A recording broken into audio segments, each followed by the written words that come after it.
Hello, সবাইকে স্বাগত সোনাতরিতে। আমি সুস্মিতা। তো আমার কথা মতো এই জুয়েলারিটির একটি সম্পূর্ণ লং ভিডিও আমার দেওয়ার ছিল। আজ সেটা নিয়ে আপনাদের কাছে চলে এসেছি। শেষ অবধি দেখতে থাকুন আর নিশ্চয়ই জানাবেন যে আপনাদের কতটা হেল্প হয়েছে এবং জুয়েলারিটি কত পছন্দের হয়েছে।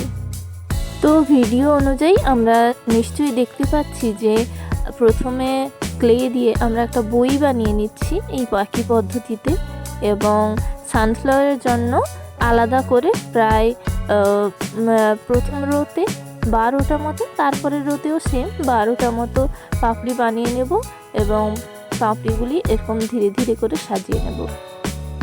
এখানে আমার প্ল্যান ছিল 12টা করে পেটাল লাগানোর, কিন্তু আমার এখানে 8টা পেটাল ইউজ হয়েছে। আপনারা চাইলে পেটাল 12টা ইউজ করতে পারেন, কারণ 12টা পেটালে সানফ্লাওয়ারটা আরও সুন্দর হয়ে ওঠে। তো সেম একই পদ্ধতিতে আমরা সেকেন্ড সানফ্লাওয়ার বানিয়ে নিয়ে তারপর কালার শুরু করছি।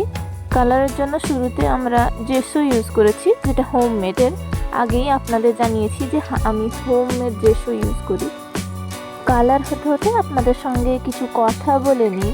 আসলে আমি এখন প্রত্যেকটা ভিডিও একসাথে ফুল লুক সমেত দেখাতে পারছি না, কারণ এখন যেহেতু ঠান্ডা, ভীষণই ঠান্ডা, যার কারণে আমি কমপ্লিট করতে পারছি না একদিনে জুয়েলারিগুলি। যাই হোক, আজকে জুয়েলারিটি কেমন লাগলো নিশ্চয়ই জানাবেন। আজ টাটা এবং সাবস্ক্রাইব করুন সোনার।